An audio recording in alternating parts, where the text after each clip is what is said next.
అమ్మా నాన్నకు భక్తితో మొక్కి ఆనందంతో ఎలుకను ఎక్కి ఇంట బయట పూజలు పొందగా ఈశ్వర పుత్రుడు వచ్చిండు. ఉండ్రాళ్ళు సిద్ధం చేద్దాం, ఊరందరినీ ఆహ్వానిద్దాం, ఋషులు మునులు సంతసించగా ఎదలో గణపతి పూజలు చేద్దాం. వేణుగు కలతో వచ్చిండు, ఐశ్వర్యం మనకిచ్చిండు, ఒంటి కాలితో నాట్యం చేస్తూ ఓహో గణేశ రారాయణగా ఔరాయంటూ చూడంగా అంబ పార్వతితో వచ్చిండు, అహంకారమని చేసిండు. కడుపారా పాయసమే త్రాగి ఖర్జూర పండ్లను మెచ్చిండు, గట్టి పరుగుంచి గుంజీలు తీస్తే ఘనంగా దీవెనలిచ్చిండు, జ్ఞానమందరికి ఇచ్చిండు. చవితి నుండి 9 రాత్రులు చక్రం ఎత్తి అర్చన చేద్దాం, జన్మ జన్మల పుణ్యఫలంతో చంకారంతో గానం చేద్దాం.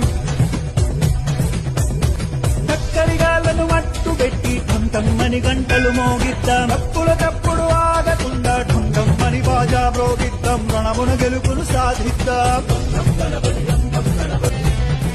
తమ్ములు చెల్లెలు సంబరమ్ముతో థకిట థకిటమని నాట్యం చేస్తే దండాల దండలు వేద్దాం, ధర్మాన్నే కాపాడుకుందాం.